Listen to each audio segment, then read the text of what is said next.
The first thing you learn working in a mountain county sheriff's office is that silence can mean more than noise. Out here, silence presses on you like a weight. It bends your back, fills your lungs, makes you second-guess the way your own boots sound. When the radios die, when the dogs won't bark, when even the wind goes flat, that's when you know you're not alone. They never told me that during training. They talked about DUIs, domestic disputes, maybe a missing hiker or two. But nobody pulled me aside and said, "Watch the silence." Watch it like you'd watch a man with a knife. It was early winter when the calls began, a string of reports from the eastern ridge. Folks out near the tree line swore they'd seen lights moving through the timber at night, sometimes lanterns, sometimes headlights, though the dirt roads up there had been closed for the season. Others said it wasn't lights at all, but eyes. Dozens of eyes. The mountains never give back what they take. The dispatcher laughed at first, chalked it up to locals who drank too much or hunters telling stories. But the calls didn't stop. They came from people who didn't know each other, folks who wouldn't risk looking like fools. They all said the same thing. The lights weren't steady. They pulsed, like something breathing. The sheriff put me on it. "Rookie duty," he said. "Go check it out. Probably kids. Maybe squatters."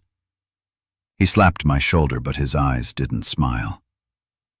I took the county SUV, chains on the tires, and wound my way up toward the ridge road. Snow fell light at first, dusting the windshield, but the higher I drove, the more it thickened, swallowing the trees in slow drifts. By the time I killed the engine, I couldn't see more than 30 feet in front of me. My radio crackled once, then went flat. The forest swallowed me in one gulp. Boots crunched over snow-packed soil. The air burned in my throat. I held the maglite tight, beam cutting through fog that hadn't been there a minute ago. Every shadow bent the wrong way. Half a mile in, I found the first sign. A cabin, old, not on any map I knew. Its roof sagged under snow. Porch beams split. But the lantern glow inside was real, swaying just enough to show it wasn't firelight. Someone was moving. I rapped my knuckles against the wood. "Sheriff's office," I called. My voice sounded wrong, smaller than it should have been. The silence inside wasn't the silence of emptiness. It was the silence of listening. I spun, flashlight beam catching the side window. Condensation streaked down the inside, though the glass was cracked wide open. A shape pressed against it from within. Not a face, not a hand, just pressure, fogging the pain. When I leaned closer, letters smeared into the frost. My name. That's not possible. I never told them my name. Not the dispatcher, not the locals. Nobody up here knew me. Yet there it was, traced by something breathing behind the glass. I reached for the radio on my shoulder. "Dispatch, this is..." The words died. What came back through the speaker wasn't my voice. It was my laugh. Maybe it's nothing. Just the wind. The sound bled into the trees, bouncing from trunk to trunk until it became a chorus. Every pine laughed in my voice, low and hollow. I stumbled back, boots sliding on ice. The cabin light flickered and then died. The window went dark, my name fading with it. Only the knock remained. Not once, not twice, 3 times. That's the other thing they never tell you in training. When the mountain knocks, you don't answer. You run. You pray. keep your name tight in your chest where it can't be stolen. I didn't know that then, but I was about to learn. Snow absorbed the sound of my boots until each step felt like it disappeared beneath me, swallowed and filed away. I kept one hand on the mag light and the other near the holster, not because I thought a bullet could stop what I'd just seen, but because the weight steadied me, reminded me I belonged to something human. The cabin door groaned when I pushed. The gap breathed out a draft that smelled like boiled coffee long gone sour, and the cold iron stink of forgotten tools. "Sheriff's office," I said, trying to make the badge audible in my voice. The beam swept a one-room interior. Cot, potbelly stove, crooked shelf with 2 chipped mugs, a table scored with knife marks. No footprints on the dusty floor. No boots by the door. The lantern on the table wasn't a lantern at all, just a glass jar with a battery puck taped under the lid. The kind of light someone desperate would rig. Something ticked from the far corner, a metronome kind of rhythm, and my brain supplied woodworm, drip, old clock, because anything with a name is safer. The sound stopped the instant I named it. I hate when the world does that. The window that had spelled my name showed nothing now but a smear of frost and my own breath fogging the glass. I wiped a sleeve over the pane. Outside, the trees leaned in like a jury. Inside, my reflection didn't quite keep up with me. It lagged by a fraction, like the world buffering. I turned away and found the stove cold but clean, ash panned out neatly into a metal tray. Whoever lived here respected fire. That meant they should respect the rest of the rules. Hang your coat, leave water to thaw, mark your time on the wall. There were marks, all right. Thin tally lines carved into the upright beam beside the table. Not 5 and cross. These were in groups of 3. 3, space, 3, space, 3. The count ran shoulder high, then stopped dead at an ugly gouge. When the mountains keep count, don't ask what for. The radio at my shoulder breathed. Dispatch, Unit 4 on site, unknown structure at... Static drowned me. The noise thinned and cleared just enough to push a voice through. Mine. On site, unknown structure. Cut it out, I said, to the radio or the room or the thing wearing my voice. You're not funny. Sure I am. I stepped to the table. A spiral-bound notebook lay open beside the fake lantern, its cardboard cover water-warped. A rubber band melted into one corner. I didn't want to touch it. That made me want to touch it more.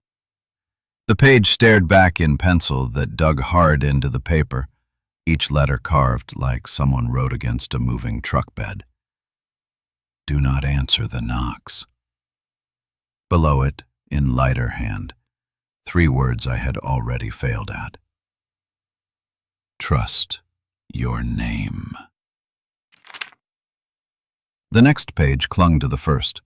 When I peeled it apart, flakes of graphite snowed down. A crude map of the ridge stretched across 2 sheets, creeks and game trails scratched in with the kind of attention you only give when you're afraid of forgetting. Little X's clustered along a line labeled Old Mining Road. Beside the final X, a notation. Light breathes here. I shut the notebook because the handwriting had started to look like mine, and I didn't want to give the mountain any more of me than it already had. The beam of the maglite slid across the wall and found a framed photo gone silver with age. 3 men in sheriff khaki, mustaches you could comb, snow up to their shins. One held a lantern, one held a coil of rope. The third held nothing, hands out, palms up as if to say, see, empty. The glass over the photo had cracked down the middle. Someone had traced the crack with a pencil, turning it into a line on a hand-drawn map. The floor shifted.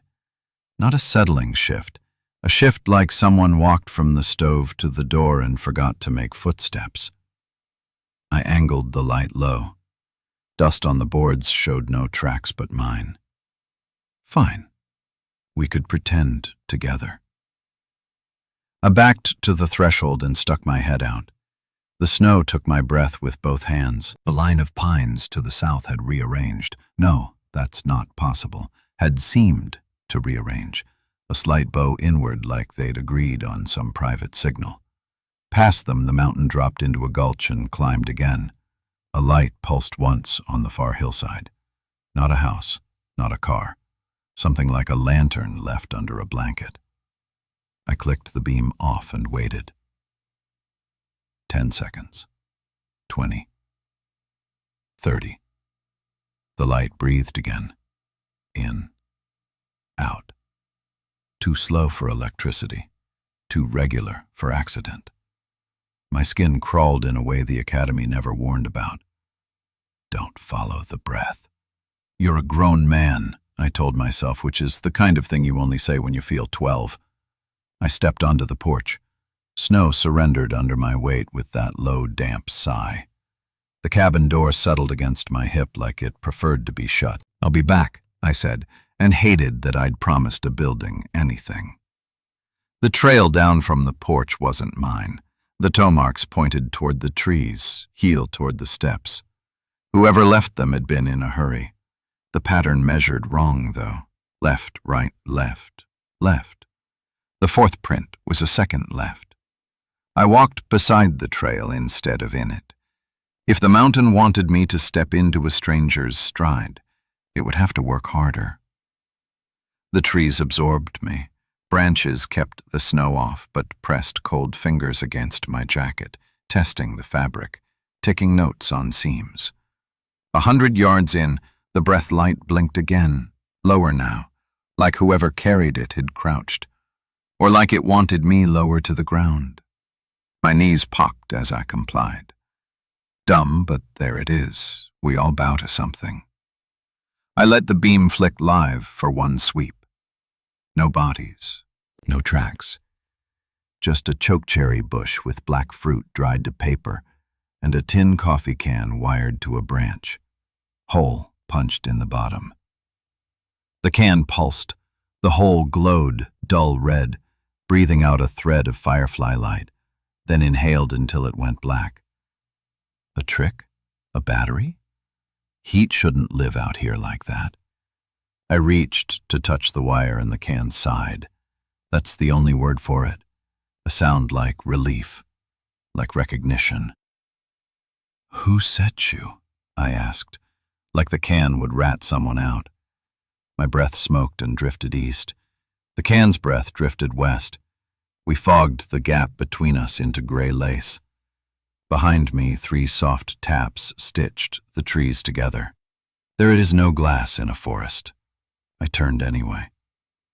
The cabin sat farther away than it should have, as if the ground had stretched and added a quarter mile while I squinted. The door stood exactly the way I left it, which is, everyone knows, not how a door stands when you leave it. They sag. They argue. This one waited. "Dispatch," I said, because you have to pretend someone's on the other end to remember you exist. I have unknown devices on the ridge. Possible squatter gear. Marking. Will return to vehicle shortly. Robotically. Return shortly. Yeah, sure. My laugh sounded like someone else's tooth cracking. I lifted the can from its wire. It weighed almost nothing. Inside, a circle of tinfoil lined the bottom, and a coin-sized disc, battery, rested in the center, wrapped in wax paper that had been written on and then rubbed clean. Clean except for 3 words faint as a bruise. Keep your name. I folded the wax and pocketed it. The can cooled in my palm until it matched the air. The light didn't come back.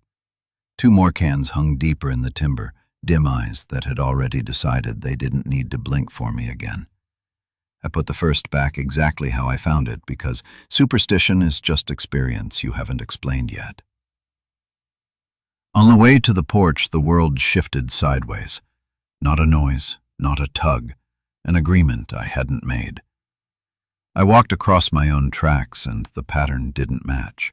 My stride narrow where mine had been wide, my heel a half-inch deeper than physics would have it.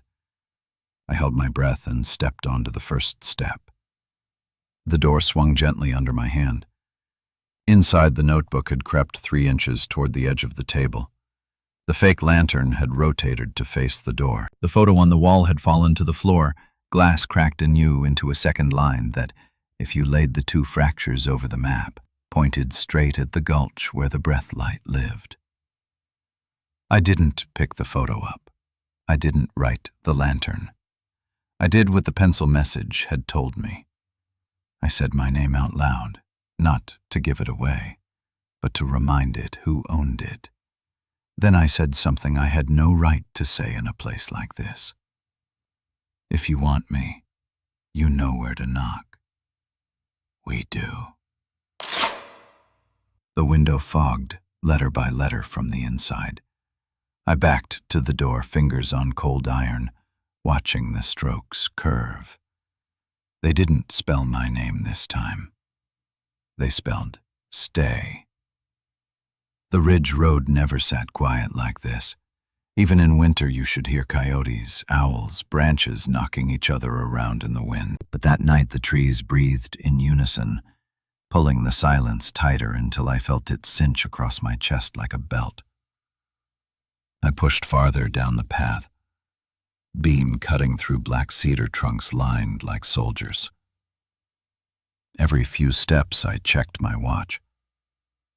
The second hand refused to move. I shook it. No tick. The compass needle spun once, twice, then locked, pointing at the cabin I'd left behind.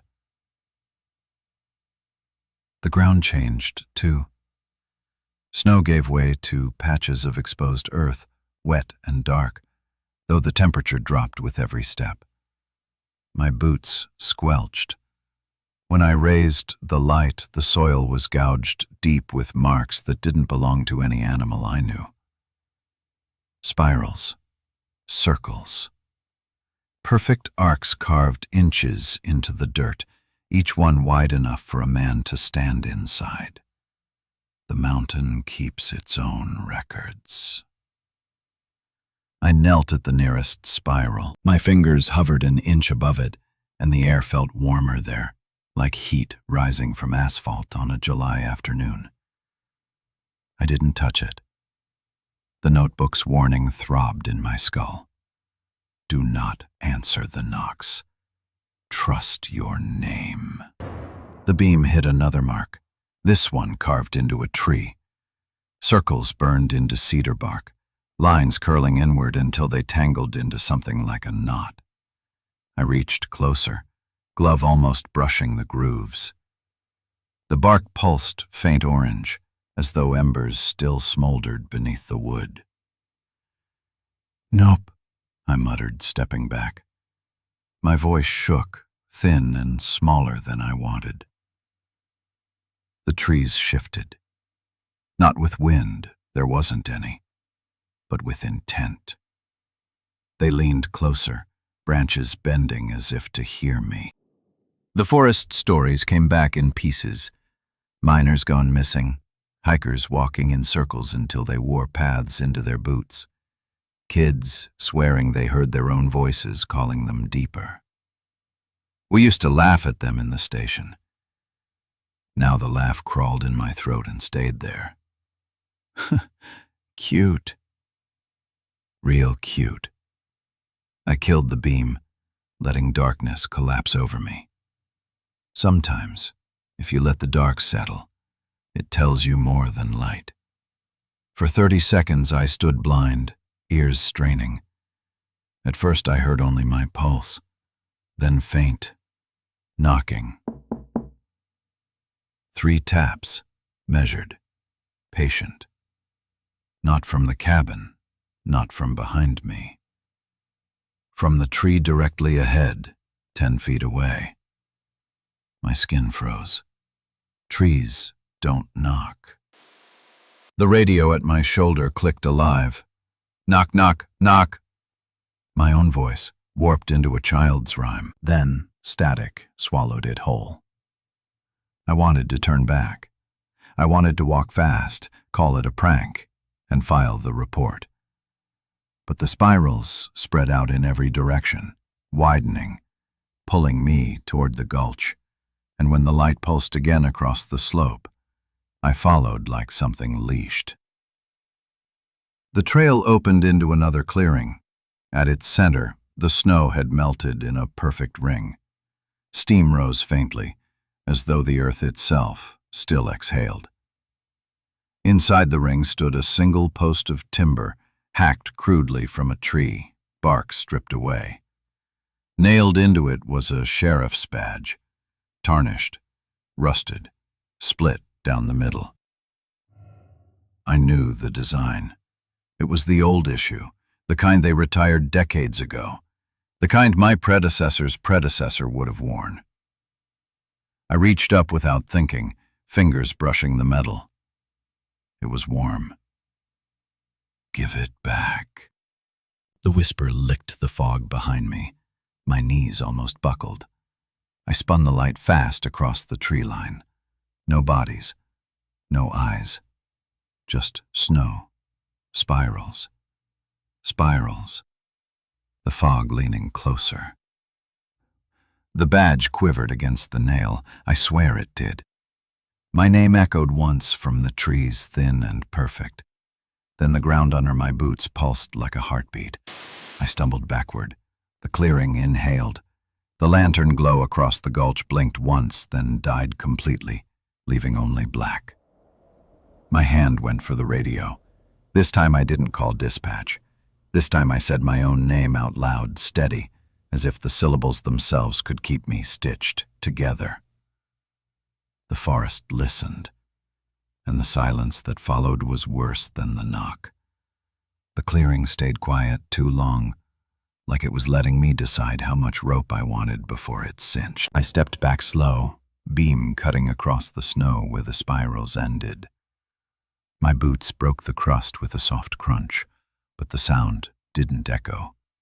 Out here, everything echoed. Tonight, nothing. I swung the light low and caught something jutting from the dirt along the clearing's edge. At first I thought it was a root. Then I saw the stitching. A boot, half buried, leather cracked, laces stiff with ice. I knelt, brushed snow away, and froze when my beam found the initials pressed into the heel. R.W. I knew that name. Robert Whitaker, Sheriff, 1987. The man they said retired early. The man no one ever saw pack up his house. I dug with my hands before I could think. The soil peeled back like it wanted to give me something. More relics surfaced. A radio, rusted but still fizzing faint static. A revolver holster empty and cracked. A flashlight with no batteries that flickered once as if it had never died at all. The forest hadn't lost him. It had kept him, piece by piece, offering me proof. They don't retire. They stay. I staggered back, arms brushing fog.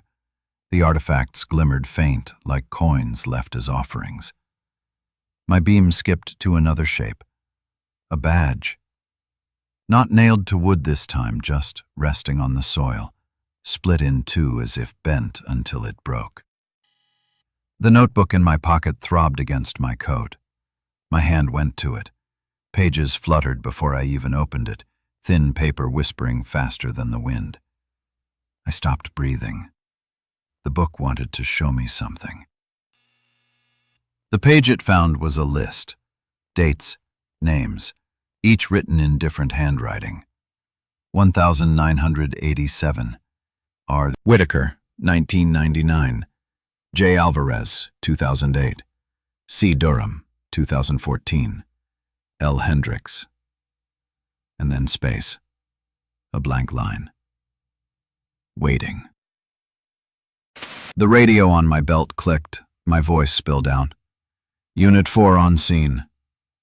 But I hadn't spoken. My mouth was shut. On scene, on scene, on scene. The laugh that followed didn't belong to me. Too deep, too hollow. My body shuddered. I ripped the battery out, but the static didn't stop. The voice kept bleeding through until the fog itself trembled with sound. I wanted to run. I wanted to leave the boot, the badge, the names in the notebook, but the spirals didn't give me a trail back. They twisted inward, pulling me like water circling a drain. I fought the urge, took a step sideways, then another, breaking the pattern. The trees groaned when I did. That's when I heard the knocking again. Not glass this time, wood, hollow, deep, as though the mountain itself had bones. 3 beats. A pause. 3 beats. The same rhythm marked into the cabin beam, into the tallies. No, I said out loud as steady as I could. You don't get it. You don't. My words fell flat. The snow drank them. From the far tree line, something leaned out. My light caught only its outline. Same height as me, same shoulders, same hat brim. The face, though, was blank, smoke clinging to shape. It raised its hand. In that hand, it held my flashlight, the one I was holding. I dropped mine. It clattered across ice, beam spinning wild. The figure's light swiveled with it, 1 to 1, until the two merged into a single sweep. When the beams overlapped, my chest hollowed out, like something had reached through and pulled air straight from me. Already written. The notebook slipped from my grip, pages slapping open on the snow. Wind rifled through them, but no, not wind. The words crawled into place on their own. My name at the bottom of the list. 2023. N. Baksh. No! I shouted, grabbing the book, slamming it shut. The shadow figure mirrored me, mouth open in a scream I didn't hear. The trees leaned closer, branches bending like ribs. The fog boiled and rose. I ran. Not toward the cabin, not toward the car. I didn't know where. My boots hammered frozen soil, lungs burning, eyes blind to everything except the thought that if I stopped, the mountain would pin me to its pages forever. The forest didn't chase. It didn't have to. Every step I took pressed deeper than it should, like the ground wanted to remember me, keep me. Behind me, the knock carried on. 3 beats. A pause. 3 beats. My pulse answered without permission. Not real. Real. Not real. Not like this. The cabin hadn't moved, but I swear it stood farther away when I stumbled back toward it. The trees had leaned out of the way, giving me a corridor like they wanted me to return. My lungs rasped, boots slipping on crusted ice, until the door's crooked frame swallowed me again. Inside, the air clung thicker than before. Lantern glow pressed low across the desk, making everything feel staged, like a crime scene photo. The notebook I had slammed shut earlier lay on the table, not in my coat pocket where I thought I'd jammed it. Pages lifted and settled on their own. I forced my gloves off and flipped one open. It wasn't the same entry as before. This one was older, the handwriting different. Tight, disciplined. Sheriff Whitaker's, maybe. The words crawled across the page. Ink faded, but legible. They call it the breathing ridge. No one says so out loud, but everyone knows. Don't answer when it knocks. Don't follow the breath light. It doesn't take you. It keeps you.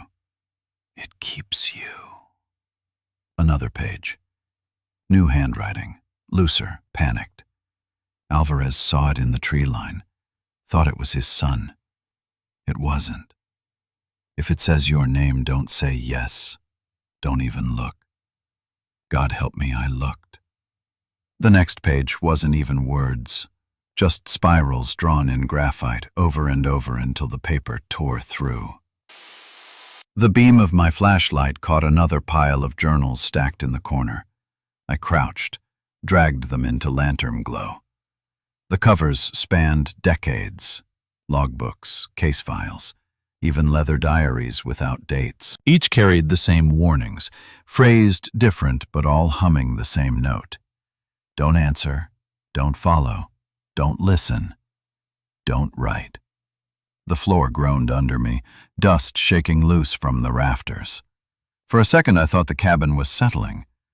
Then I noticed the nails in the floorboards trembling in time with my pulse. Breathing. I pressed my palm to the wood. Warm. A heartbeat under my hand, slow and patient. The cabin wasn't shelter. It was part of the thing. The sound came from outside, boots on frozen soil. Heavy, deliberate. I froze, ears straining. The steps circled the cabin once, then stopped at the window. My breath fogged the glass before I even got close. Letters smeared into frost again. Not by me, not by hands. Writ. The old typewriter on the desk, the one I thought was decoration, struck a key. Then another. That alarm's hammered the ribbon, imprinting words across yellowed paper. Final entry required. I lunged forward, tore the page free, crumpled it, tossed it into the cold stove. But the keys didn't stop. They clattered in rhythm, steel fingers forcing the paper through. New sheet, new demand. Final entry required. The radio on my belt spat my voice. Just write it down. Just one line. Final entry. I snatched the mic, hissed, "Not mine. Not my hand. Your hand. Your hand. Your hand." The journals whispered against one another like dry leaves. Pages flipped without touch. Hundreds of entries rustling through decades. Every sheriff pulled into the same story. My name shimmered faint across the top of a blank page, ghost ink pressing upward, as if waiting for the pen. No. I slammed the book shut, set it back on the stack. My hands shook so hard the lantern flame guttered. Shadows danced across the walls, long and sharp, splitting into shapes that didn't match furniture. One shadow lifted its hand, palm out. It waved. The knock came again, this time from beneath me. 3 beats against the cabin floor, slow, confident, expectant. I clutched the radio tight, pressed it to my chest, whispered my own name into the static just to hear it bounce back. Nothing did. The silence swallowed it whole. The typewriter stopped. The floor went still. The lantern steadied, but the message hung in the air like smoke. Every sheriff before me had written their final entry. Everyone had stayed. The blank line in the journal waited like a grave. I backed toward the door, shaking, notebook under my arm, knowing the mountain would not let me leave with its words. Not without cost. The night outside crouched low over the ridge. Fog threaded between the pines, thick as wool. The breath light blinked once far down the gulch, inviting, patient. Final entry required. And I realized then, maybe I hadn't read their words. Maybe their words had read me. The door shut behind me with a sigh, but the sound didn't feel like wood. It felt like lungs. I threw the latch, dragged the desk against the frame, and stood with my back pressed to it, every nerve screaming that wood and nails weren't meant to hold back what lived outside. The lantern flickered hard, shadows crawling like spilled ink across the walls. I lifted the maglite, but its beam stuttered in rhythm with the lantern, as if both had been pulled into the same heartbeat. The typewriter clattered without warning, keys hammering with frantic purpose. I hadn't touched it. Paper fed itself, inked letters carving out words with brutal precision. Answer it. Answer it. Answer it. The windows rattled. First the north side, then east, then west. A slow circle around the cabin as if something knocked politely, waiting its turn. I shouted into the radio, "Unit 4, anyone copy?" My voice came back, broken and wrong. "Anyone copy? Anyone copy? Answer it." The floorboards bulged beneath my boots. Nails shrieked as they pulled half an inch free, then slammed back down in time with the knocks. I dropped the maglite and braced my palms against the wall, ready to feel claws break through. But no claws came. Only pressure, steady and deliberate, like hands pressed flat against the underside of the cabin, holding me up. The journals on the desk fluttered violently, pages slapping until one tore free and spiraled into the air. It pinned itself against the wall, words glowing faint orange. They only knock until you answer. The lantern guttered. The shadows in the corners stretched long and independent. One peeled from the wall, my own shape moving without me. It raised its hand to the window and tapped. I stumbled back, tripping over the fallen flashlight. My shadow's lips curved into a grin I hadn't made. "Not mine," I said. "Not me." "Not me," my voice cracked. "Not me." The forest answered. A chorus of voices rose outside, hundreds overlapping. Men, women, children.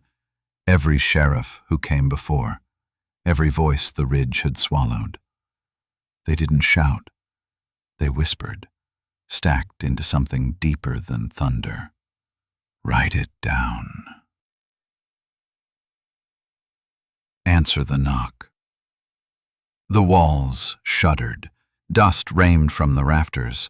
The window glass spiderwebbed with cracks, though nothing touched it. Cold fog pressed through, slipping in thin as smoke, curling toward my boots. The typewriter struck a new line. Final entry required. Name only. I lunged forward, snatched the page before the carriage finished. My name already bled through in ghost ink, letter by letter, though the keys hadn't touched it. "No!" I ripped it free, crushed it in my fist, shoved it into the stove. I lit a match with shaking hands. For a second, for one glorious second, the paper burned. Then the flame bent sideways and went out. The paper lay whole, uncharred, glowing faint white in the ash pan. The knocking grew louder, not 3 beats anymore, not polite. Fists hammered every wall at once. Windows rattled so hard glass fell in shards onto the floor. The floor surged, boards bowing until the desk slid an inch. Hands pressed upward again, dozens of them, pale and small, fingertips wriggling between cracks. They weren't grabbing. They were counting. Bootsteps joined outside, circling, deliberate. They weren't random. They matched my stride exactly, each crunch echoing the ones I'd left in the snow. "We know your walk. We know your name." I pressed my palms to my ears. The sound came from inside now, vibrating through bone. I staggered back, tripped over the journals, and sprawled across the floor. The lantern toppled, rolled, and came to rest against the far wall, flames still burning but low. The cabin held its breath. The knocking stopped. The choir hushed. The typewriter froze. For a second, there was nothing. Then 3 slow knocks came from the door itself. Not the windows, not the floor. The door.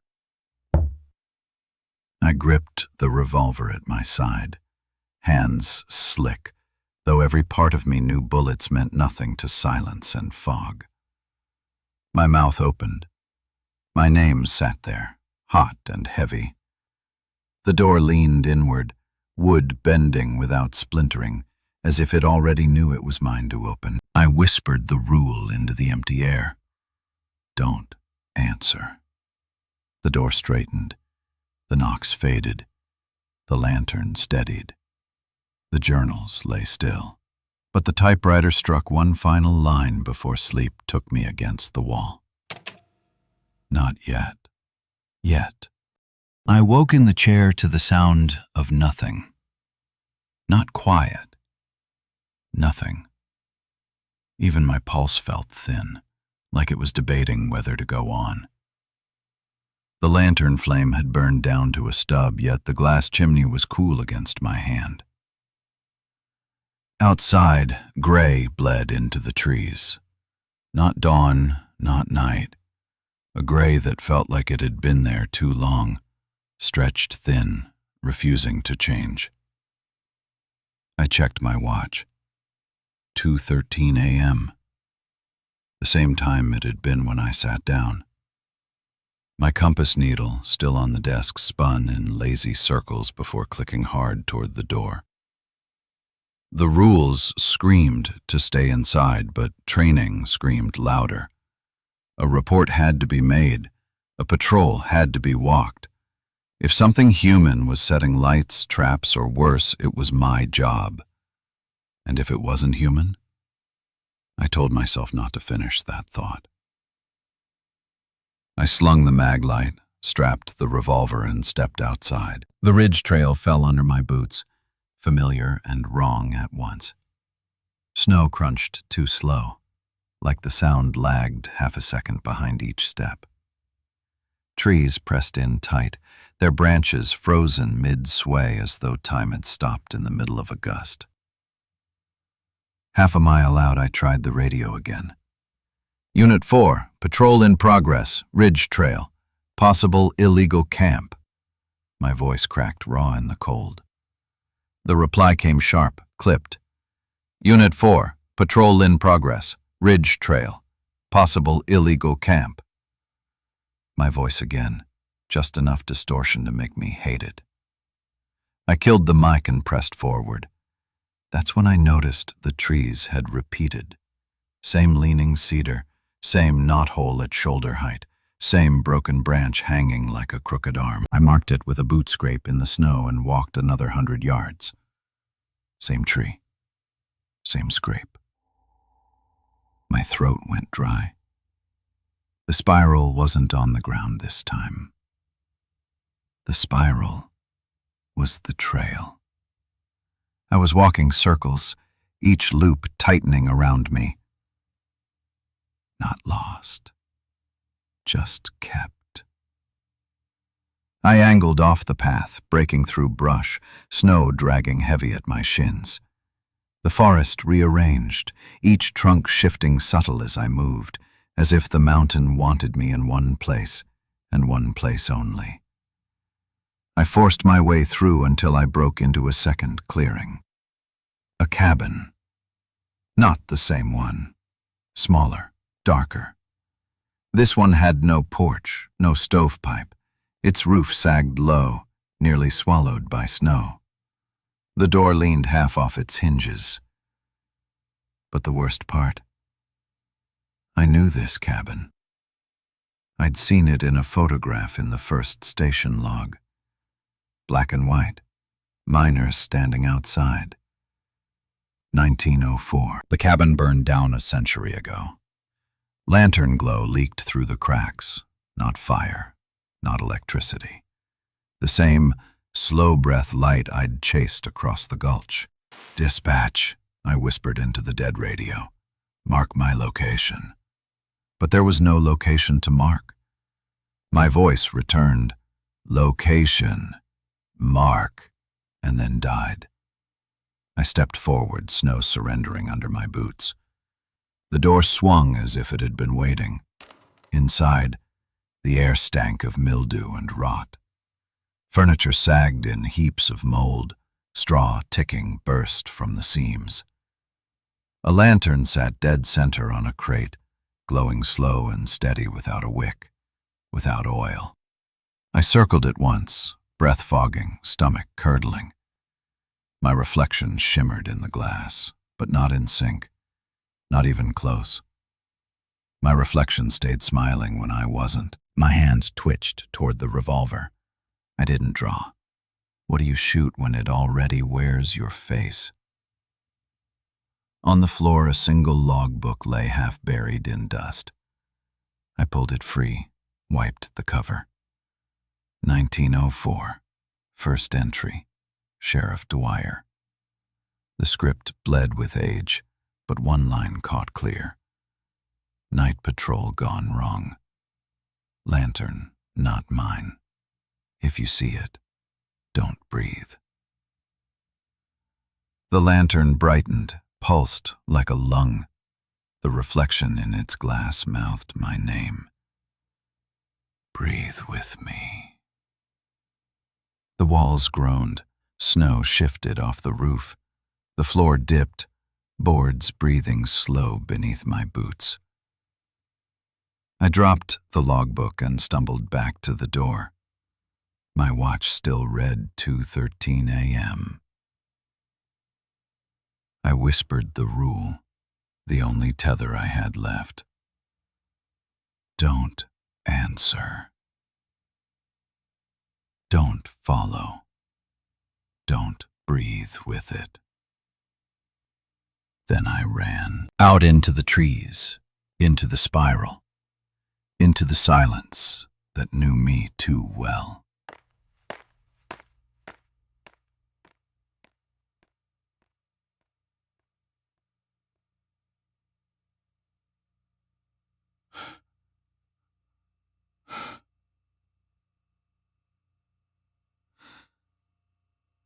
The forest funneled me downhill until the slope opened into a clearing I'd never seen on any map. My boots sank into half-frozen soil, crunch turning to squelch, breath turning sharp in my throat. The gray sky hung still overhead, neither dawn nor night, just the same dead hour.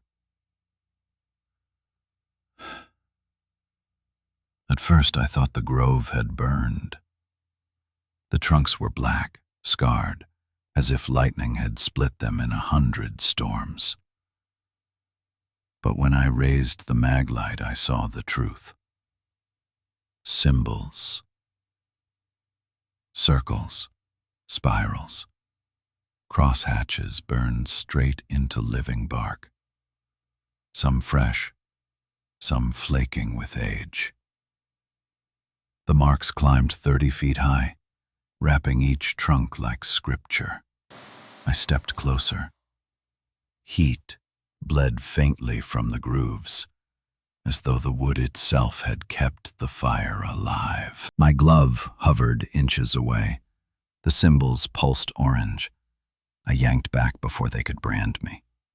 The ground was marked too, spirals gouged into the earth in the same rhythm as the trees. My boots fit almost perfectly into one circle. That realization knifed through me. These weren't random carvings. They were instructions. Places where something wanted me to stand. Just step in. I backed out, beam swinging across the grove. That's when I saw the faces. Not carved, formed. The knots and grooves twisted in just the right way, bending light so that when I caught them at an angle, eyes stared back. Dozens of eyes, human but stretched, mouths parted mid-breath. The air shifted with a low hum. Not sound exactly, but pressure, like the grove had exhaled all at once. My chest tightened, ribs aching. My own name threaded through the choir, whispered in a dozen different accents. I jammed the radio switch. Unit 4, I've got unknown markings, possible cult activity, requesting immediate... My voice came back. Not warped this time. Perfect. Exactly me. But from behind. Requesting immediate. I spun, beam cutting across black trees. No one stood there. Only more spirals. More faces. The grove shifted. I swear the trunks leaned closer. The faces seemed sharper now, no longer illusions. Their mouths moved in unison, whispering words my ears couldn't translate. But my bones did. It felt like instructions, pulling at my knees to step into the center spiral. The notebook in my coat rustled like something alive. I yanked it out, pages peeled open, trembling against the wind that didn't blow. The script crawled across a blank page in graphite I hadn't touched. Stand in the circle. Finish what we started. I snapped to this, slammed it against my thigh, and barked into the silence. Not me! Not mine. My voice cracked. The grove replied with laughter. Not one voice, hundreds. It started low, then rose into a shrill harmony that scraped at my teeth. Stop it. Just stop. The lantern light pulsed again far down the gulch, blinking through the gaps in the grove. Inhale. Exhale. Drawing me closer. My body leaned before my mind caught up. I forced my boot sideways, breaking the pull, circling the grove instead of entering. Every step away, the faces turned to follow. Their mouths moved faster, lips splitting into wide grins that never touched their eyes. Sap bled from the carvings, glowing faint like molten glass. It dripped to the soil and sizzled. I stumbled, beam catching on something half buried between roots. A badge, just like before, split down the center. Next to it, a holster with no weapon inside. The initials carved in the leather strap. C.D. I didn't need to check the logbook to know. Sheriff Durham, 2008. The grove roared with the sound of rushing air, though no branches swayed. The symbols flared bright enough to paint the fog crimson. My name tore through the noise again, louder this time, broken into pieces. Nathan. Step in. The ground spirals glowed, beckoning like open arms. I gritted my teeth and staggered backward. My hand found the revolver. I aimed at the nearest tree and fired. The bullet slammed into the symbol. Bark exploded outward. For a moment, silence. Then the grove screamed. The faces warped, mouths tearing wide in agony, sap spraying like blood. The hum collapsed into a shrill note that rattled my skull. I ran. Out of the grove into the black, the fog clawing at my jacket as if furious I'd disobeyed. My boots slipped on ice, lungs ripping fire, but I didn't stop until the symbols burned faint behind me and the trees thinned to something almost normal. I levied. I leaned against a trunk, revolver smoking in my grip. My heart slammed, my watch still frozen at 2:13 a.m. The compass needle spun, faster and faster, until it pointed back the way I came. The grove wasn't done with me. The trees thinned, the fog spreading low, until the ground beneath me crunched less like snow and more like glass. My boots scraped across metal. I dropped the beam, heart slamming. A radio. Rusted, split in two, wires spilling out like veins. The side had a cracked flashlight, its bulb shattered. blast shards sunk into frozen earth. A few steps farther, a boot with no foot inside, lace stiff as wire. I swung the mag light wide. The clearing was full of them. Scattered gear, decades worth, some corroded, some fresh, all left here like offerings. Revolver holsters empty, torn coats, badges bent out of shape. Radios stacked like bones. I recognized half the initials burned into leather straps or stitched into collars. Names I'd seen in old case files, whispered at the station when rookies asked what happened to the ones who left early. Whitaker, Alvarez, Durham, Hendricks. None of them retired. None of them left. They stayed. I crouched by a pile of notebooks, edges curled from damp, some pages gnawed by rot. One opened when I touched it, its spine cracking. Pencil script scrawled inside. If you find this, you're already one of us. The words blurred, graphite bleeding, until they shaped into my own handwriting. The letters trembled across the paper like I had just written them. My hand shook as I slammed it shut. The radio on the ground buzzed to life. My laugh poured out of it, warped and hollow, echoing across the clearing until it became a chorus. Sounds just like me. The maglight caught something at the far side. A figure, standing in fog. Same height as me, same build.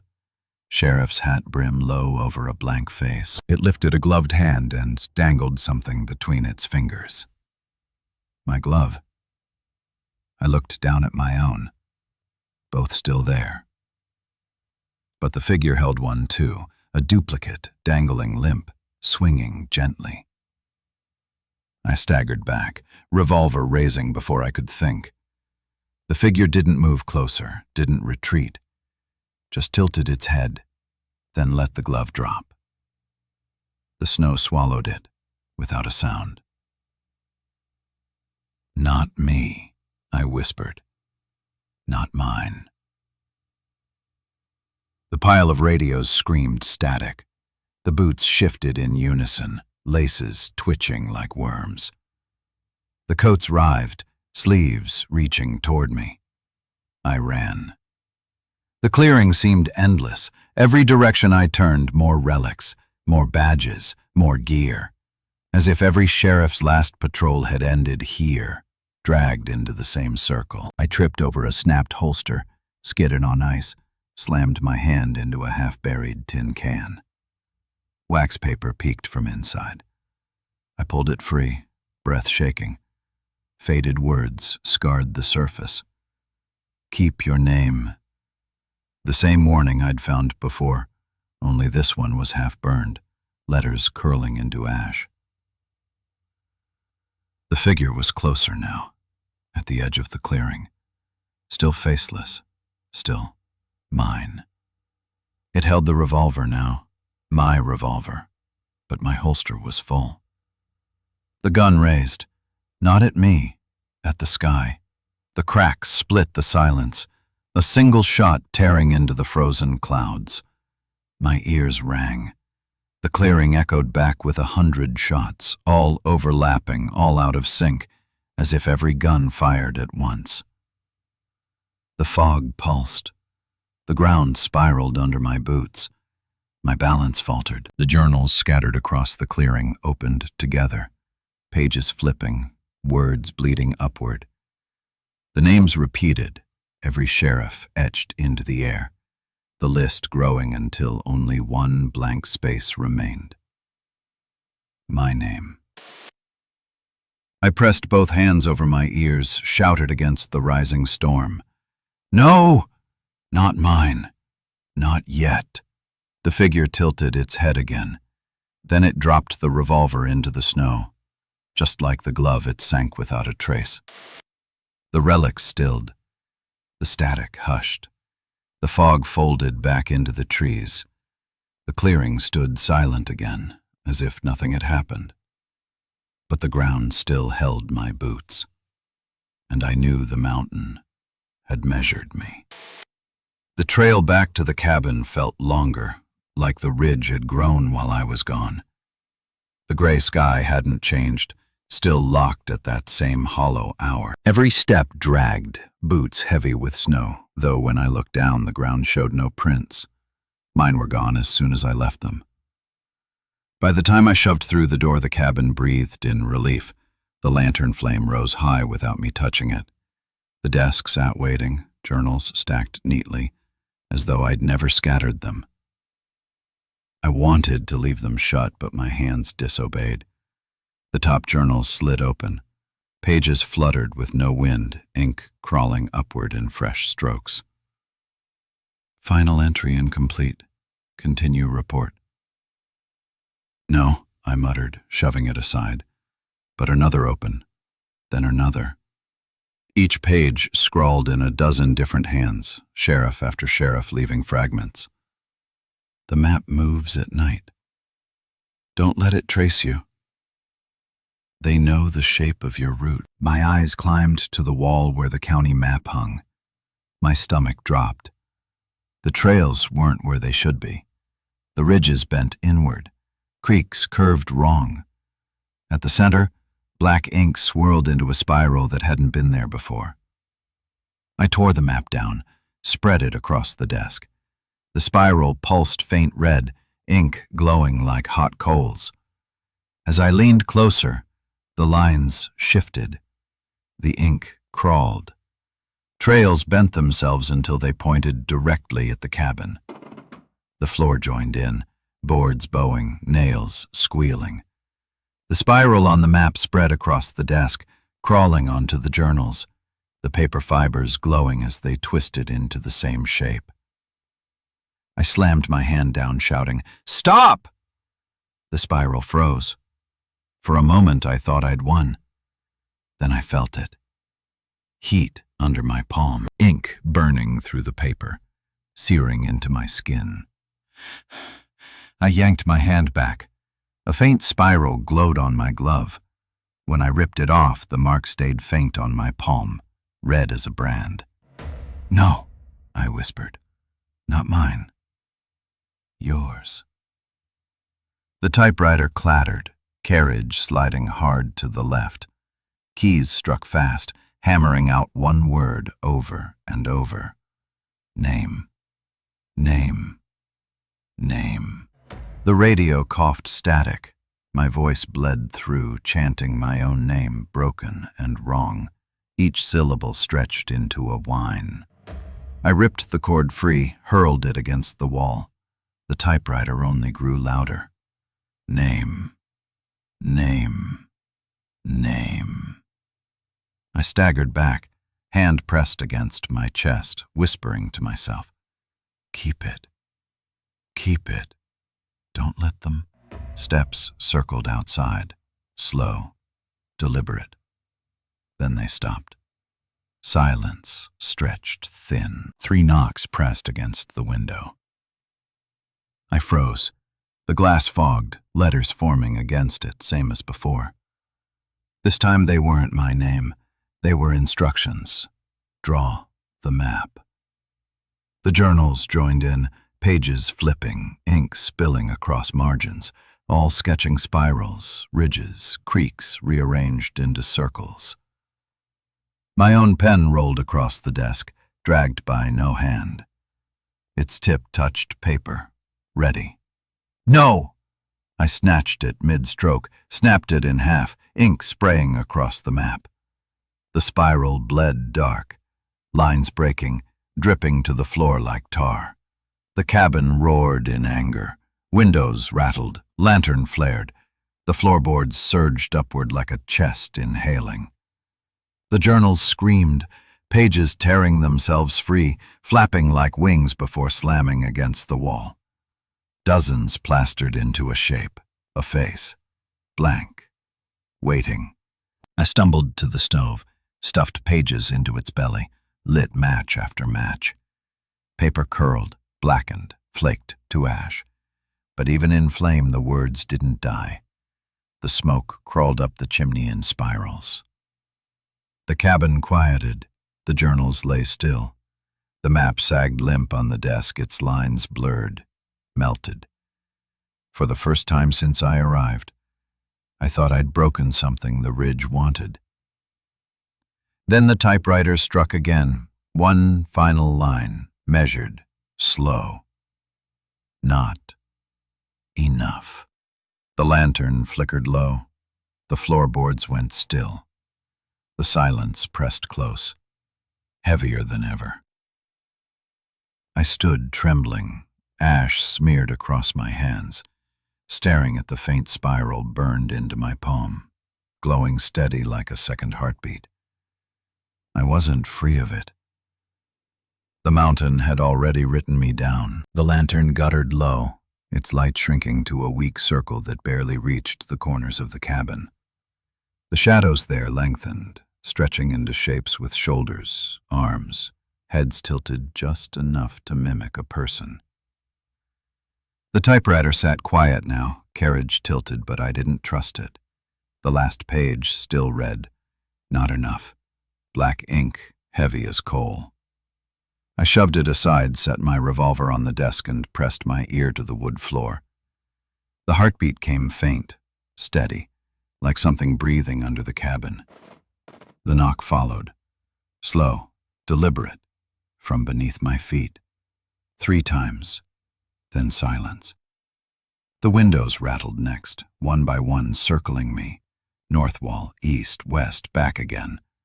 Frost bloomed across the glass, letters smearing into shapes before vanishing. I didn't lean close enough to read them. The radio coughed alive without a battery. My voice hissed out, steady and calm. "Open the door. Let it in." I slapped it off the desk. It landed in the ashpan of the stove and screamed once before cutting out. The silence that followed wasn't relief. It was expectation.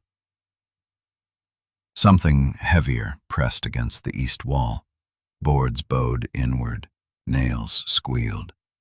Then came the first crack, sharp as a rifle shot, and dust rained from the rafters. The shadows peeled from the corners, sliding across the floor like spilled oil. They weren't mine anymore. They moved too slow, too deliberate. One knelt at the typewriter. Keys clattered again, words striking into the page. "Answer the knock." The lantern flared bright enough to blind. When my vision cleared, hands pushed through the floorboards. Dozens of them. Pale, thin, clawless. Just fingers probing the air, mapping the space. They didn't grab me. They counted. "Not mine," I whispered, throat dry. "Not my name. Not my knock. Yours." The air dropped 20 degrees in one breath. My ribs ached from the cold. The windows shattered inward, glass spraying across the floor. Fog poured in, thick as smoke, curling up the legs of the desk, sliding into my boots, wrapping my calves like shackles. The choir outside rose in pitch, dozens of voices overlapping, each whispering the same 3 words. "Right. Answer. Stay." I stumbled to the stove, feeding pages in handfuls, every journal I could grab.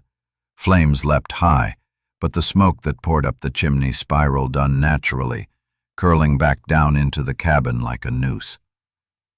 The shadows reached. One hand brushed my sleeve. My arm went numb. I yanked away, skin crawling as though something had marked me under the flesh. The revolver sat waiting on the desk. I snatched it, fired into the floor. Boards exploded, hands scattered. The echo ripped through the cabin, deafening, but for 1 second, the silence pulled back. Then came the laughter. Not one voice, not 2, hundreds. It wasn't mocking, it was triumphant. The kind of laughter a crowd makes when someone finally says what they all expected. "Stop it! Just stop!" The door shuddered in its frame. The latch trembled. iron squealing like it wanted to turn. 3 knocks slammed against it, harder than before. I raised the revolver. My hand shook so bad the barrel blurred. "You don't get it!" I shouted. "I'm not writing it down!" "I'm not opening the door." "Not mine!" The choir shrieked back, a storm of voices rising into a howl. The floor swelled, boards arching, nails firing loose like bullets. Dust rained down as the rafters groaned. The typewriter struck one last line before jamming. Keys bent, ribbons snapping. Final chance. The lantern extinguished. The cabin fell into black. Hands pressed from beneath, circling my boots. Shadows reached from the walls, faceless, grinning. The fog rose to my chest, then my throat. I fought to breathe. My name screamed across the clearing outside, hundreds of voices tearing it apart syllable by syllable. And then, nothing. The fog stopped. The voices hushed. The hands slipped back into the floor. The door latch straightened. The cabin exhaled. And on the desk, one clean sheet of paper waited. Blank, pen beside it. Not burned, not torn, not marked. Just waiting. The silence told me the truth. The mountain didn't need to kill me. It only needed me to finish the story. The paper on the desk glowed faint in lanternless dark. My hand twitched toward the pen before I yanked it back like it was fire. I wasn't going to give it that, not yet. I shoved the desk against the door again, though I knew wood wouldn't stop what lived out there. The latch rattled anyway. Iron squealed. The knock came, soft but patient. Not a demand, an invitation. 3 beats, then silence. I whispered through my teeth, "No." The door trembled under the word. For a second, it almost seemed to accept it. Then the hinges screamed, and the frame pulled open an inch on its own. Cold air burst through, dragging fog with it, thick enough to sting my lungs. My boots slid as the wood under me pitched forward, cabin floor rolling like a deck at sea. My revolver clattered away, swallowed by the shadow. The forest outside wasn't forest anymore. The trees bent overhead into a dome, branches knotted into ribs, black sky sealed above like a coffin lid. The air tasted of iron and rocked. Lanterns glowed faint in the distance, dozens of them, pulsing in unison like one giant lung. I tried the radio. "Dispatch!" But my voice cut out. Static filled the speaker. Then my own voice bled through, not asking for help, but whispering, "Open it wider." The door swung farther on its own. A shape leaned in the gap. Same height as me, same hat brim, same coat. My shadow double, smiling though I wasn't. It raised its hand, palm outward, as if to greet me. My chest tightened. My own hand rose without permission, mirroring it. My lips trembled, breath scraping. "Time to come out." "No," I said, shaking. My hand dropped. The shadow's smile widened, cracking up its face where no mouth should split. The rafters groaned overhead. Dust fell in long streams. Boots crunched outside the door, circling, deliberate. I heard them match my gait exactly. Left, right, left, right. Each step landed in time with my pulse. I couldn't stay in the cabin. I knew that now. The walls weren't mine. The journals weren't mine. Even my shadow had turned against me. The only choice was out, into the ridge, into the dark. I pressed the door open 1 inch, then another. Fog slipped across my boots. The figure stepped back, granting me space. That was almost worse, like it wanted me to choose freely. The world outside stretched wrong. Trails curved into spirals, trees bent toward me. The lantern lights pulsed in rhythm with my chest, bright when I inhaled, dim when I exhaled. I stepped down into snow that gave no sound. The air thickened until it felt like walking through water. The cabin loomed behind me, sagging and small. Its windows dark, though I hadn't snuffed the lantern. Its roof bent like a spine. It wasn't a building anymore. It was a body, hollowed and waiting. The shadow double stood at the tree line, hat brim low, waiting. More of them lined the edges. Dozens. All me. Every silhouette raised its hand in unison, palms out, smiling. The fog pulsed again, and I understood what the mountain wanted. It wasn't just my name. It wasn't just the knock. It wanted me to step into my own outline, to finish what the others had started, to take my place in the pattern carved into the ridge. The choir rose, soft at first, then louder. Not a scream, not a moan, a hymn. My name woven through every line, sung in voices that were mine and weren't. Step forward. I staggered back, heels digging into snow. The shadows didn't follow. They didn't need to. The spiral in the ground had already formed at my feet, glowing faint red through the frost. My watch still read 2:13 a.m. My compass needle froze, pointing not north, not south, but at the center of the spiral. The shadow double tilted its head, mouth still split in that impossible smile. The knock echoed once more, this time not from the cabin, not from the floor, from inside my own chest. 3 beats. A pause. 3 beats. And for the first time I wasn't sure if I'd already answered. The ground beneath me shimmered pale in the maglight's beam. At first I thought it was just snow catching the light, but when I crouched lower I saw the shapes pressed into it. Boot prints. Not just one set. Dozens. Overlapping, circling the cabin, carving a path around it again and again until the earth had sunk in a shallow groove. Fresh tread, old tread, all layered together until it looked less like steps and more like a spiral carved by weight too patient to rush.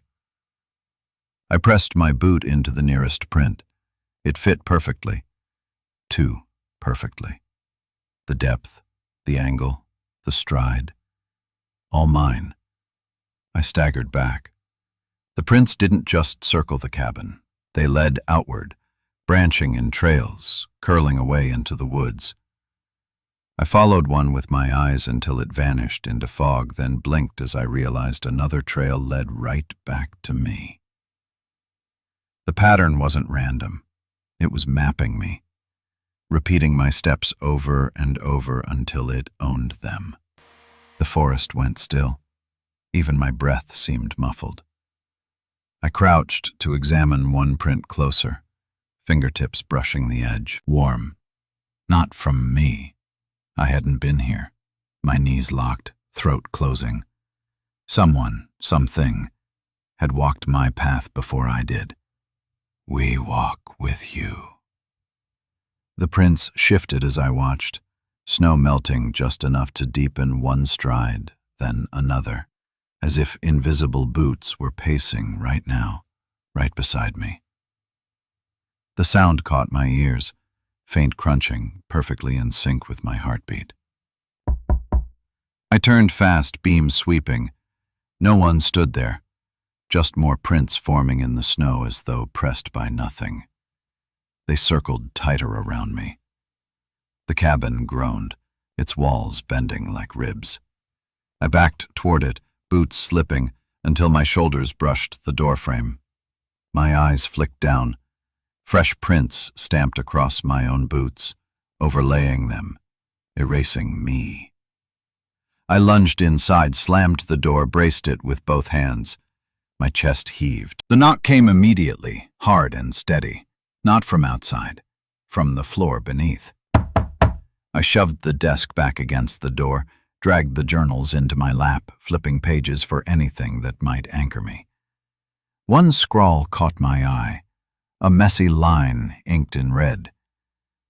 The prints are the spiral. Once it closes, you're theirs. My throat closed around the words. I pressed my hand flat to my chest, whispering over and over, "Not mine, not mine, not mine." The window to my left fogged, my name smeared across it again, letter by letter. Only this time, after the last stroke, another word followed. Stay. The radio hissed, my voice bleeding through in overlapping tones.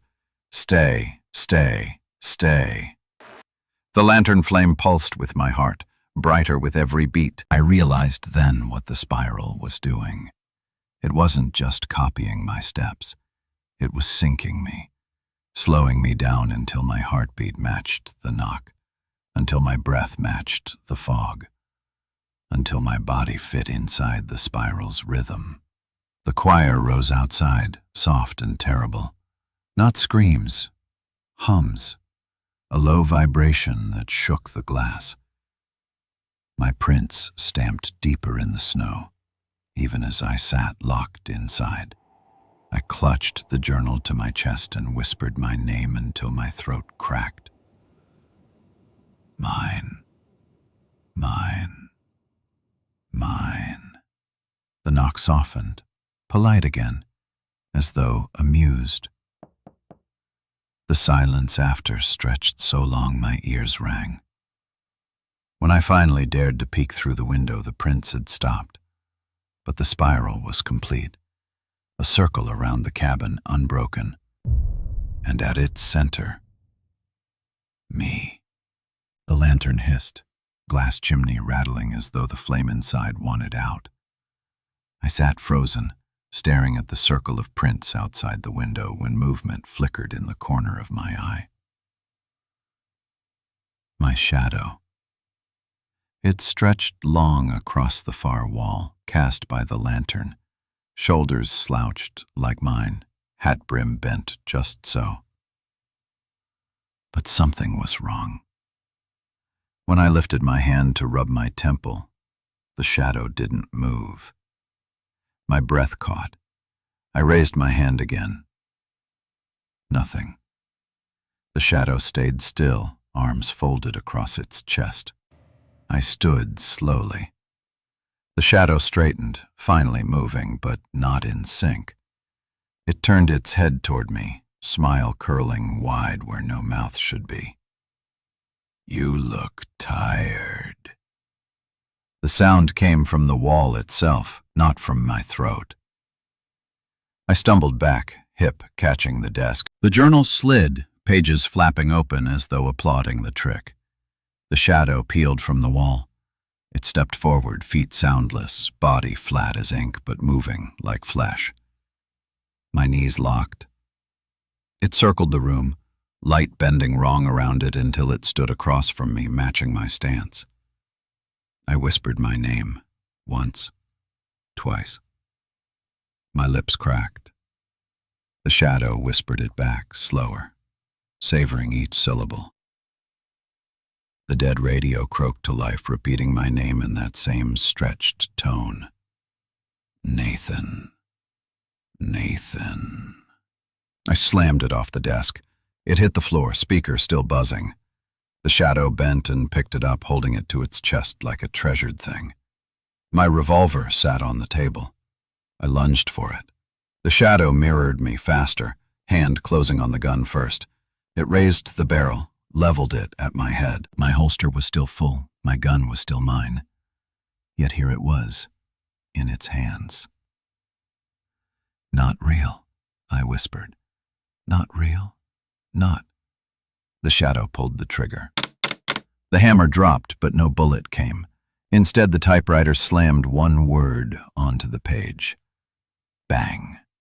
The shadow laughed. My laugh. Hollow. Cruel. Scared you, didn't I? It set the revolver back on the desk, carefully, lovingly, as though mocking me. Then it reached up and grabbed its own face, fingers pressed deep into where features should have been. Slowly, deliberately, it tore. My face stared back at me. Pale, trembling, lips moving though mine were sealed. Write it. The journals joined in, pages flapping open, each one showing my handwriting. Entries I'd never written, reports of things I hadn't seen, all signed with my name. The shadow stepped closer, my face stretching wider, splitting in a grin that cracked to its ears. Its hand rose, palm out. Mine twitched to mirror it. I clenched my fist, forcing it down. The lantern guttered, shadows swelling until they swallowed the walls. For a moment I stood in a room made only of me. Dozens of silhouettes, all smiling, all waiting. The choir outside joined, voices weaving through the cabin until it felt like I was standing in a cathedral of echoes. My name rang from every corner, sung like liturgy. Become. I backed toward the stove, revolver trembling in my grip. I won't, I whispered. Not mine. The shadow double lunged. I fired. The lantern exploded, glass raining down, flame snuffed. Darkness swallowed me whole. And in that silence, the shadow's breath pressed against my ear. Too late. The dark pressed down like a weight, so heavy I could feel it filling my lungs. The shattered lantern glass crunched under my boots as I fumbled for the maglite. Its beam cut a thin cone through the fog, trembling with my hand. The floor shifted under me, not sagged, not cracked. It rose and fell, boards bowing in rhythm like a chest inhaling. Nails squealed as they strained, then sank back when the exhale came. My stomach lurched. I staggered, dropped to one knee, pressed my palm flat against the floor. Warm, beating. The cabin wasn't shelter. It was alive. A sound came with the next breath, a low groan deep in the beams, resonating like a whale's call underwater. Dust sifted from the rafters, spiraling slow in the maglite's beam.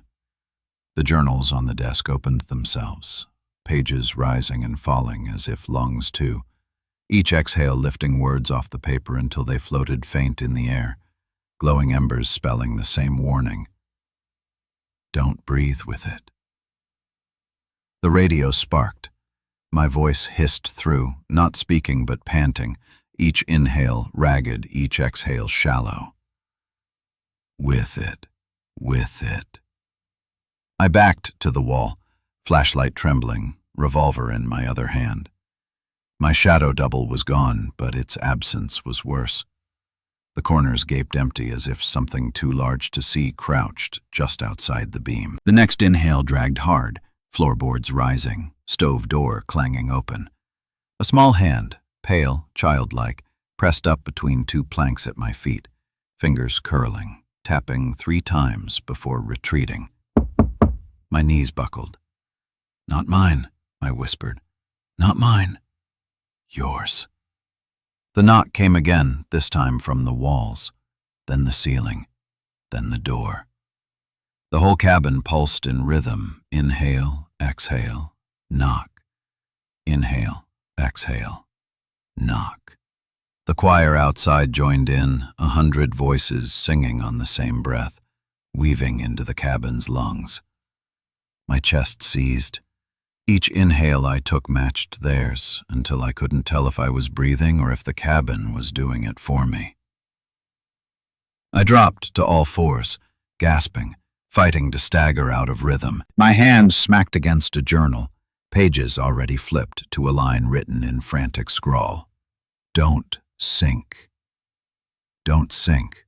I pressed my palm flat against my chest, whispered my name through cracked lips, forcing it between breaths like a wedge. Nathan.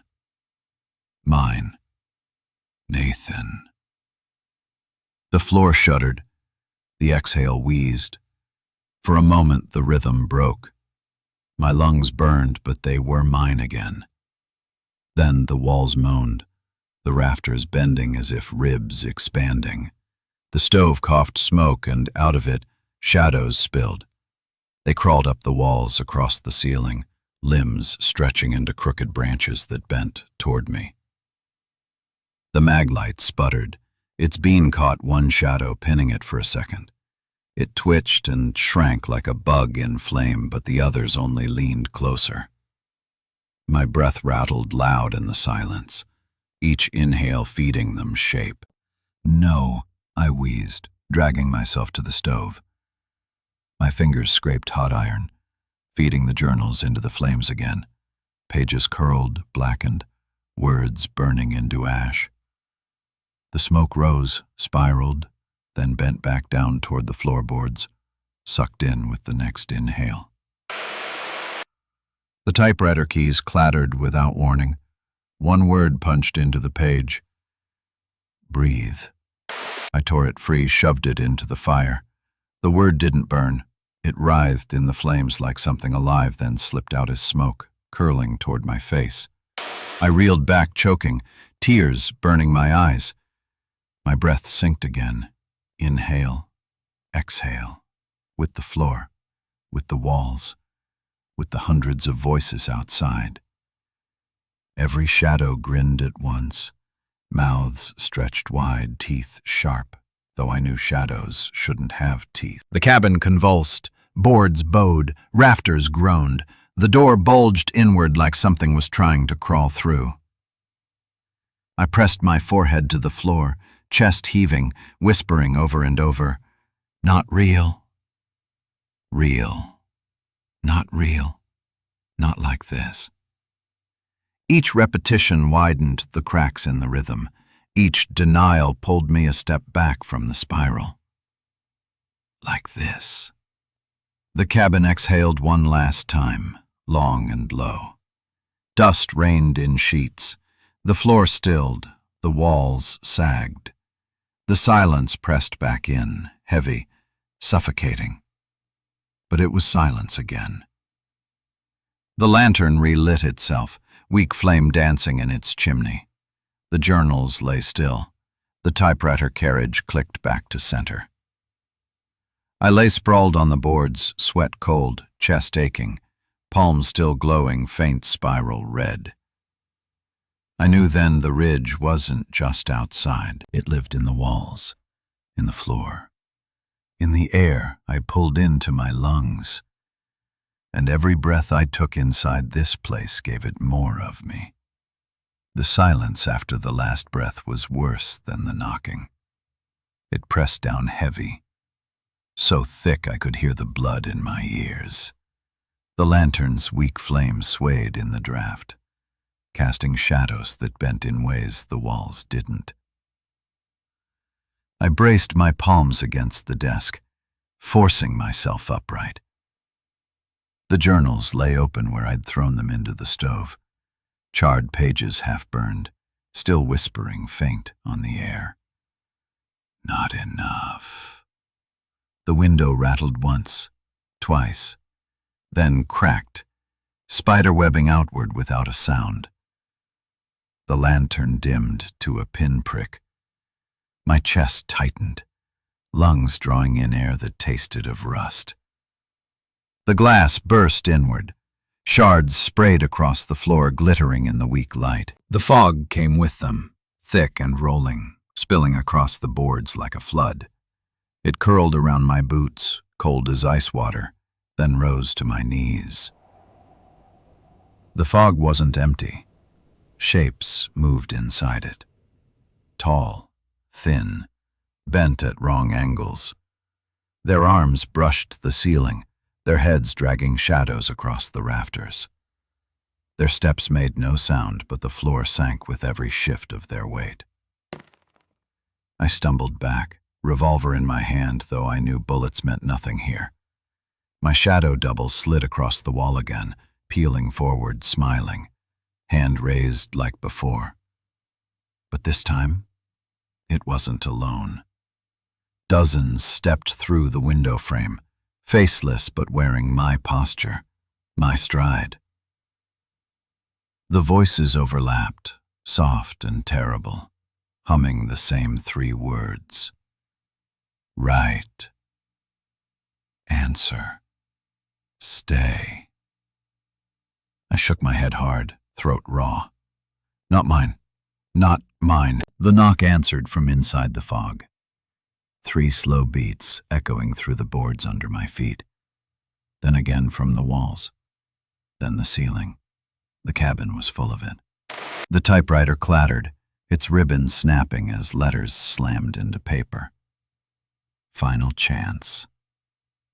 The fog surged higher, chest deep now, pressing me back against the stove.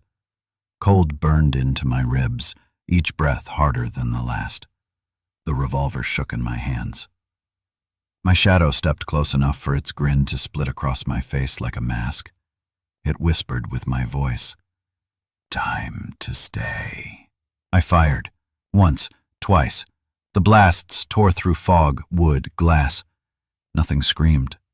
Nothing fell. The only reply was laughter, my laugh, echoing from every corner. You missed. The second window shattered. Then the third. Fog poured in, swallowing the lantern flame, drowning the journals, smothering the typewriter. The room pulsed with silence and breath, my breath, until I couldn't tell which was mine and which was the ridge's. The last thing I saw before the lantern guttered completely was my shadow double reaching for me, palm out, smile wide. Waiting. Darkness slammed down like a lid. And the knock came from inside my chest again. 3 beats. A pause. 3 beats. Darkness pressed the room flat as a coffin lid. The fog climbed my chest, cold chewing into bone, breath staggering in a rhythm that wasn't mine. I felt the knock inside my ribs, 3 beats, a pause, 3 beats. Like the mountain had reached a hand through and was knocking from within. The typewriter's dead ribbon snapped tight, then loosened, as if an invisible hand tugged the carriage and let it go, testing the slack. The stove exhaled a thread of smoke that curled against my face and slid back into the floorboards like a snake seeking a burrow. Not mine, I whispered. My voice sounded smaller than a match. Not my breath. Not my name. The fog listened. The listening was worse than the noise.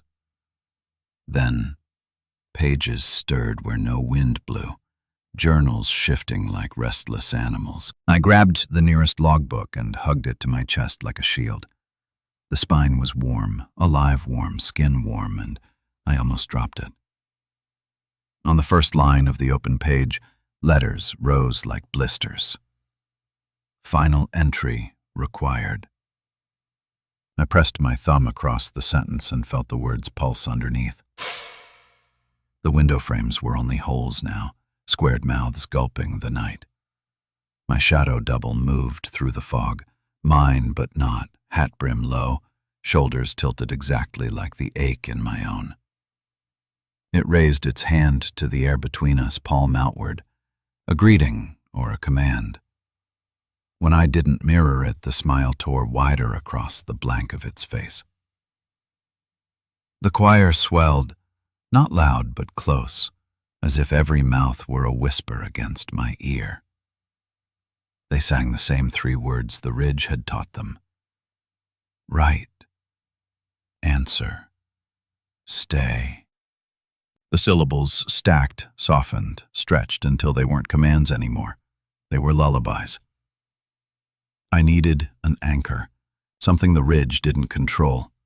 I dug blind through the desk drawers, fingers colliding with loose tacks, a dry coil of twine, a metal box that bit my knuckles when I forced it open. Inside, a deputy's Polaroid, older than me, scuffed and stubborn, a rubber band petrified around 2 unopened film packs. The shutter didn't fire yet, I only imagined it, but the weight in my hands carried a memory the ridge didn't own. I tore the foil, slid the cartridge home, thumbed the stiff lever until it clicked. The camera woke like a dog that hadn't heard its name in years. My shadow double-cocked its head, interested.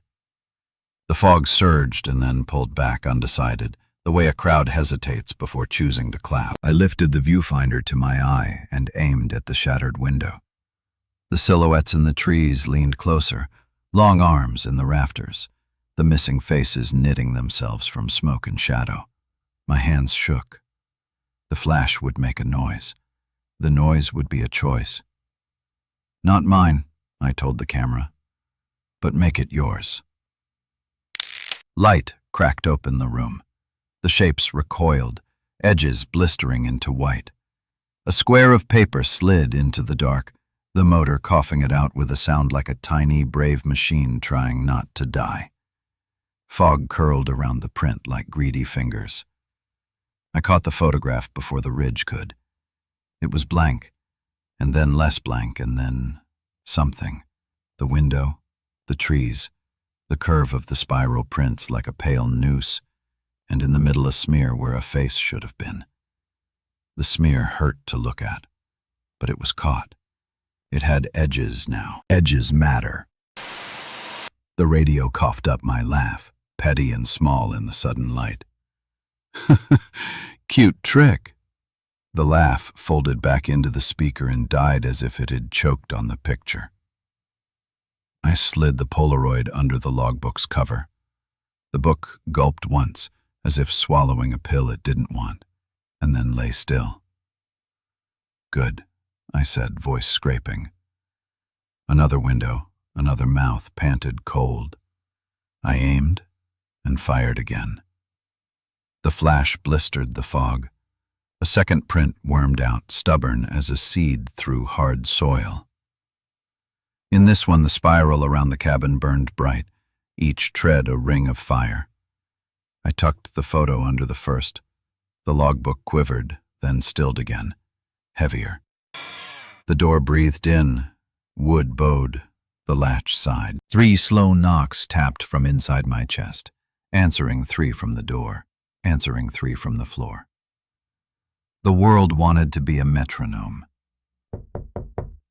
Not mine, I hissed. I pointed the camera at the door and fired. The print crept out, damp with chemical fog.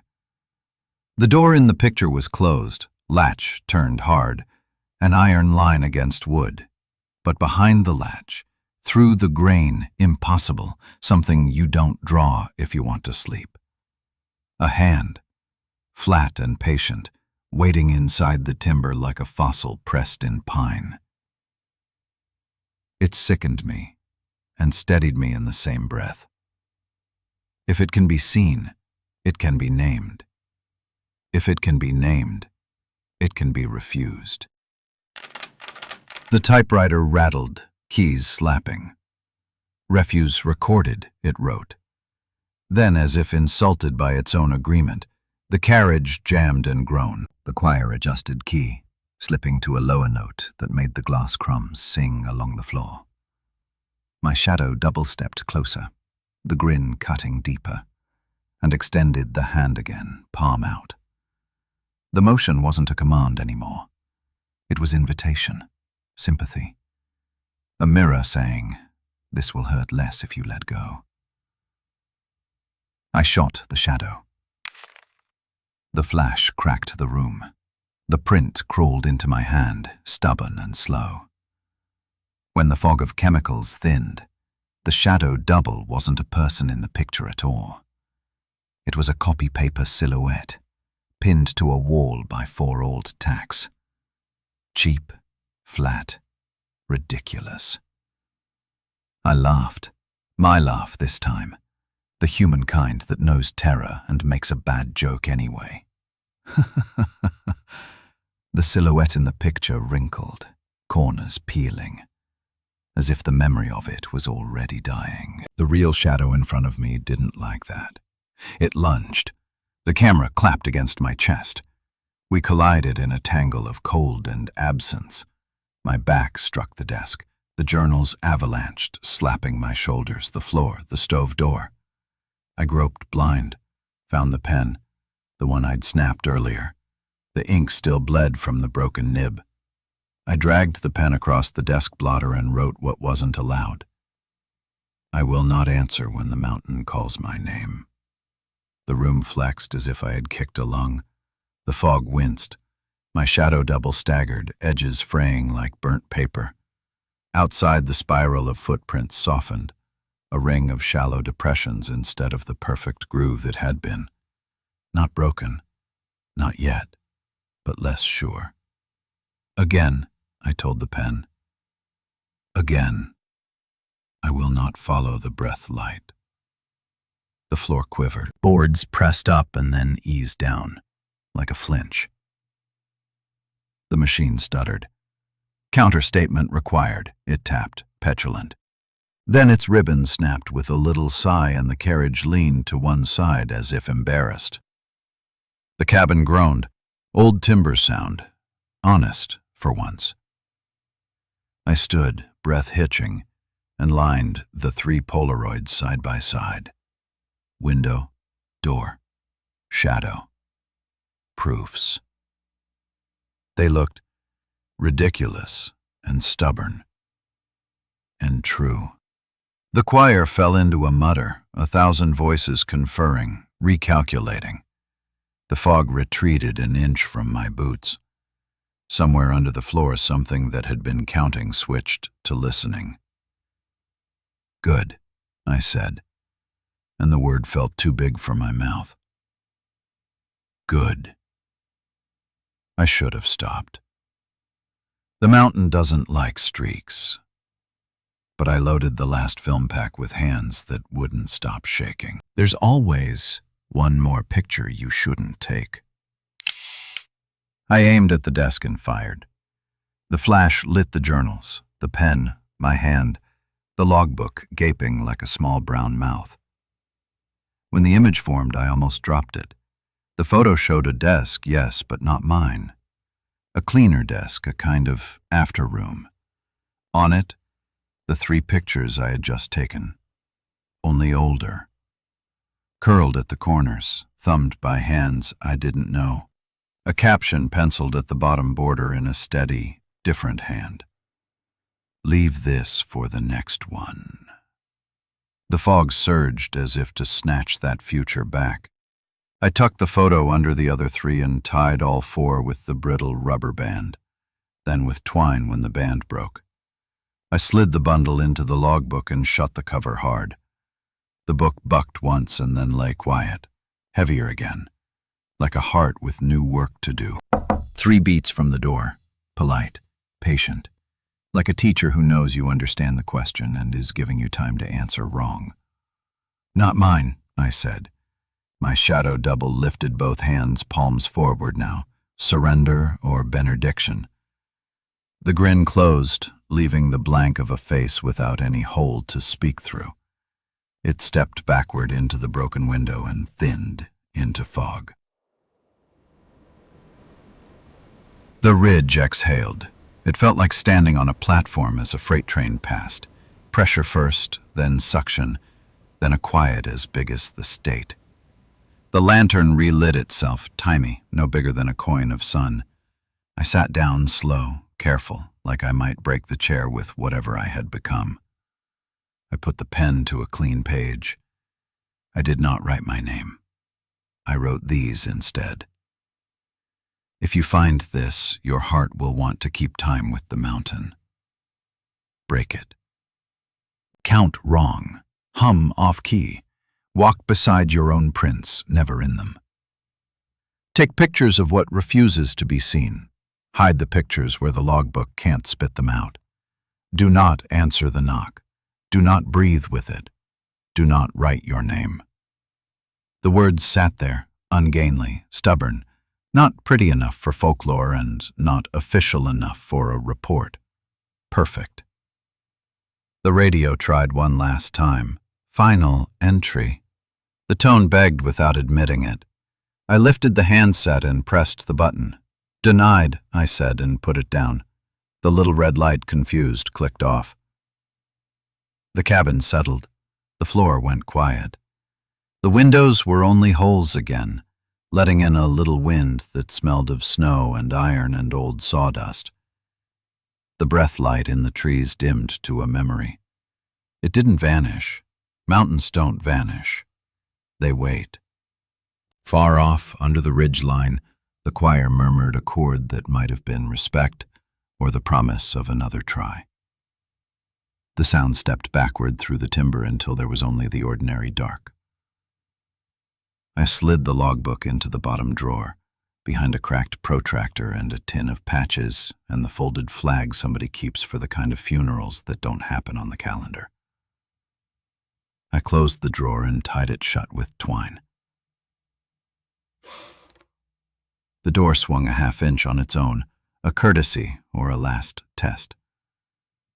I put my hand on the latch and felt iron soul deep. "You don't get to open for me," I said, and pushed it closed. The latch fell. The sound was small and whole. A single knock answered from very far away. Not 3, 1.